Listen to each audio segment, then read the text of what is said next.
Yes, good morning, students. Today we are going to start the next chapter of biology, management of natural resources. Why there is a need for conservation or management of natural resources? So, natural resources. What are natural resources? The resources which are obtained by nature for utilizing for its human benefits. So, all the things that we consume and use obtained from nature are known as natural resources. Because of increasing population, so there is need for the management of natural resources, because if we does not use the natural resources in proper way, then they may extinct, or they may extinguish, you can say, they may be, or they may not be available for future generation.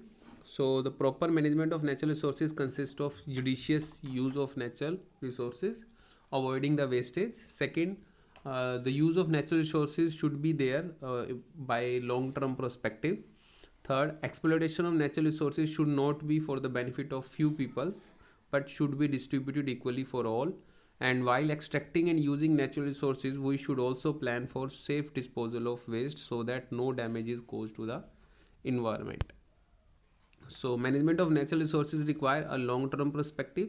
Second, the management of natural resources should also lay stress on the equitable distribution of resources. Means all humans will get the equal resources. Why do you think there should be equitable distribution of resources? Natural resources of earth must be distributed among the people uniformly so that each and everyone gets his share of the resource. But human greed, corruption, and the lobby of rich people may damage, or we can say, may forces working against an equitable distribution of resources. Now, importance of forest. Forest help to preserve biodiversity first. Second, forests are the natural habitat of plants and animals. Third, forests provide timber wood, and forest also help in maintaining ecological balance. And for forest also control the climate and rainfall. And forest also help to prevent the soil erosion and control the floods. Forest help to maintain oxygen carbon cycle in the nature. Now, next is stakeholders of forest. So, who are the stakeholders? Peoples that are directly or indirectly associated with forest are known as stakeholders, and people living in and around the forest are the first stakeholders. Industrialists who uses the forest raw material, they are the second stakeholders, and forest departments are the third stakeholders, and some organizations which lay stress on conserving the forest are the fourth stakeholders. So, people living in and around the forest. There are different tribal communities and different villages are present near the forest area. So, the local people are the first who can use the forest, and they use the forest at an equitable distribution, and they avoid the over exploitation of the natural resources. So, they are the first stakeholders. Second, industrialists who use the raw material from forest. Industries, for example, the timber industry, or the furniture industry, or the paper industries uses the forest as a raw material for the production of their product. And these industries lay, you can say, these industries exploit the resources, these industries exploit the natural resources very at very high rate, and this will create the threat for the ecosystem. So this is the example in which the British government cut the trees of forest area for production of their desired crops at that particular area. So this is also an example of exploitation of forest or natural resources. So these are the case studies in which people also contribute for conservation of forest. In 1731, King of Jodhpur asked one of his minister and employees or workers to construct a new palace. So the minister and workers went to the forest near the villages and cut down the trees. So Bishnoi communities present living in that particular area take an initiative for conservation of these forest areas. So one Bishnoi woman named Amrita Devi show a courage by hugging a tree, so that king's persons will not cut that particular tree, but king's man cut down the tree with this lady also. And Amrita Devi and his three daughters and near about 363 people lost their life for conserving that particular forest area. So we can see these pictures in which a woman hugging a tree, the tree huggers. So in the memory of that incident, Indian government started a award named as Amrita Devi Bishnoi Wildlife Protection Award, in which if a person did a commendable work for conservation of nature and natural resources, then this award will be honored. We can see this pictures also. Now next is joint forest management.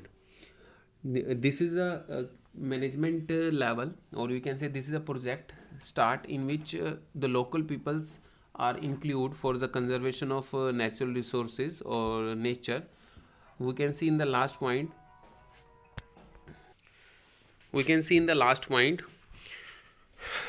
by actively involving the villagers in the management of forest range present in West Bengal, forest department take an initiative to revive the forest of sal tree. So people participation in management of forest can help in increasing the forest product as well as their conservation.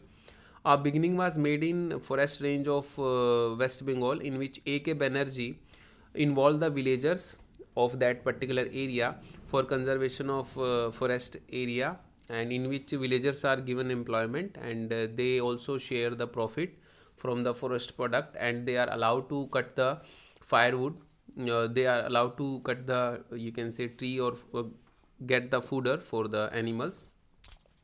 So within 10 years these forests are revived by the local peoples. Now conservation of forest, we can conserve the forest by afforestation, by preventing deforestation, preventing overgrazing, by setting up the wildlife sanctuaries, national parks, and taking initiative about social programs like Van Mahotsav celebration, Chipko movement. Now what are the importance of wildlife? Wildlife help to preserve biodiversity, wildlife help to maintain food chain, food web, and products are obtained from wildlife. Conservation of wildlife, we can preserve the natural habitat of animal by banning poaching of animals, protect the endangered species, and setting up the wildlife sanctuary and national parks. Now next is dams. Dams are the huge, you can say, constructed area in which the water is stored for the production of electricity, for irrigation of crops, for supplying water to towns and cities, and to control floods. So water is the basic requirement for all plants and animal present on earth. Now disadvantage of dam. Dam creates some social problem, economic problem. Social problem, it displaces a large number of people present residing on that area. Economic problem, dams are huge, expensive, you can say, huge and expensive amount of money are utilized for production of dams. Environmental problem, it will cause deforestation and loss of biodiversity. Now reason for loss of underground water and availability. Rains in India are largely due to the monsoons. So monsoons also, you can say, revive the underground water available, but loss of vegetation decreases the underground water availability, and pollution, we can say, pollution present in the ecosystem also decreases the underground water. Now these are the pictures of dams. Now water harvesting. Water harvesting is the collecting and storing the rainwater for future use. The common method of water harvesting are digging pits, ponds, lakes, building small earthen dams, construction of dikes, reservoirs, construction of rooftop water. Now advantage of underground water. It does not evaporate easily. It spread out and recharges the well. It provides moisture for irrigation of crops. It does not get polluted easily. It does not provide breeding grounds for mosquito and houseflies. So irrigation methods like dams, tanks and canal have been used in various parts of India since ancient time. These were generally local interventions managed by local peoples and ensured that the basic minimum requirement for both agriculture and daily needs were met throughout the life. The use of this stored water was strictly regulated, and optimum cropping pattern based on water availability were arrived at the basis of decades, centuries of experiences. So British government changes the system of you can say the pattern of dams. So different method for water harvesting are given in this picture. We can dig a pit, and here the lakes and pond can be used for conservation of water, and canal system can be used. So this is the setup of rainwater harvesting, in which we make a setup in which all the water present on the rooftop will be collected in two containers or in one container, and that may be utilized for further future uses. So this is the traditional water harvesting system.